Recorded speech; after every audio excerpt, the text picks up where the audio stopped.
Good afternoon, class. Tonight I will be discussing Chapter 8, Communication. My name is Matthew, and we will be going over all of the main things and key aspects that go into communication and the main topic and discussion points along in Chapter 8. So let's begin. First, I want to go ahead and talk about the communication process. First of all, what is communication? Communication is the transmission of information from one person to another to create a shared understanding and feeling. That is the official definition. However, we are all pretty familiar with communication as we use it every day in some sort of fashion or form in our everyday lifestyle. There are 6 parts of the model of the communication process. We have encoding, message, channel, decoding, feedback, and noise. All 6 of these are part of the communication process. One major thing of communication is nonverbal communication. A lot of people don't realize this, but nonverbal communication is probably the most meaningful form of communication, given the fact that the textbook does state that words themselves account for 7% of communication, while vocal annotation accounts for 38%, and body language itself accounts for 55%. Altogether, nonverbal communication is communications that are not spoken or written, but that have meaning to others. The fact that body language can account for 55% is pretty amazing. That's something I didn't know myself before.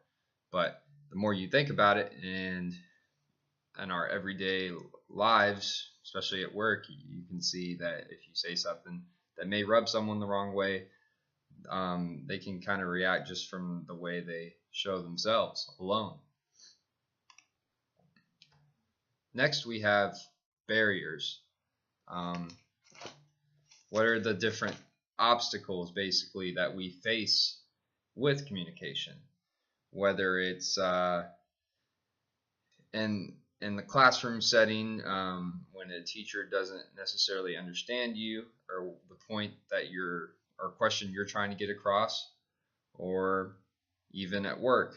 There are many different things that can affect how communication is perceived and said, and this is what's known as barriers. So as we see here, we have different examples with selective perception, misperception, filtering, information overload, organizational barriers, cultural barriers, and noise. All of these different factors here can go into being known as different barriers in the form of communication. I think a lot of people could relate to most of them. We'll see this a lot, especially you'll hear pretty much the average college student say that I just had an information overload, whether it's preparing for an exam or sitting through a lecture that just seemed longer than usual. Many times in the workplace, we hear about cultural barriers, where maybe you're working in customer service and a concerned customer comes up to you and asks you a question, but you genuinely cannot understand them because they may have a thick accent or they don't necessarily speak the same language you do, so that could be considered a cultural barrier. More in depth also is noise. Some of us are able to work more effectively when there isn't as much noise in a certain area, while others, it doesn't really matter, it doesn't make a difference for them, but some people actually need to be able to study in quiet areas, and this can also translate to the work environment, where some people may not be as productive in an environment where it's very noisy, crowded, or distracting. So all of these things go hand in hand to being barriers. And another big one I'd like to address also is misperception. This I personally have already learned along the way, just in my short time in my working career, is that a lot of people can perceive things differently as to what the actual point is that you're trying to get across. So when it comes to relaying information in the communication process, it's very important that you stress what it is that you're trying to say, and that your intention of what it is that you're trying to say, that person understands it and is not misperceiving it. Next, I wanted to talk about communication skills. There are several different skills when it comes to communication, the main ones being listening skills, writing skills, presentation skills, and meeting skills. Some of them we're stronger at than others. While some people may be really good writers, other people may be better in presenting. Like right now, I'm doing a presentation.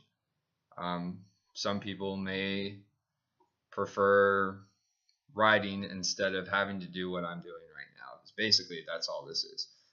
In communication, some people don't like to stand up in front of big crowds, while another person may prefer to just lay in bed and type out an essay. Either way, communication is a necessity in pretty much everything we do in our normal daily lives. From going through a checkout line at a store, or even like I'm doing right now, presenting for an assignment in my class. So having communication skills and a broad variety of different ranges is very important. Another big thing I want to touch on is communication media. There are different forms of communication, especially now. Here we are, 2018, where technology is just there's so many different varieties in which we can stress communication through the technological world. We have the internet, collaboration software, intranets, and of course our oral communication. But basically, with all the social media that we have now through Twitter, Instagram, Facebook, and then you can post videos to all of those social media outlets. So communication can not only be displayed in person, but now in person online through all these different social media apps, and just recording through different variants of all these great applications that we have available now. Lastly, I want to talk about organization communication, which is the exchange of information among two or more individuals or groups in an organization that creates a common basis of understanding and feeling. Basically, it's kind of very similar to the communication process. It's just the way in which it is done. So, as we've studied before in recent chapters, is the way communication travels throughout. We have downward communication, upward communication, horizontal communication, diagonal communication, formal and informal communication, and social networking. So basically, all these forms of communication are within, let's use for an example, in a company.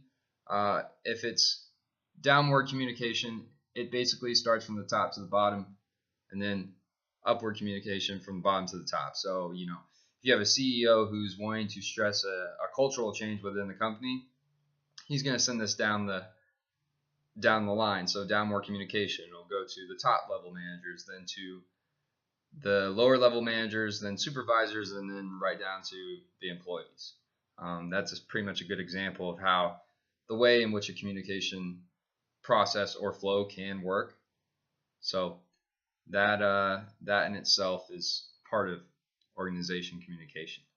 So last but not least, I want to end this presentation with a question, and the question is for you guys: what do you find is in a more effective way of communication for you.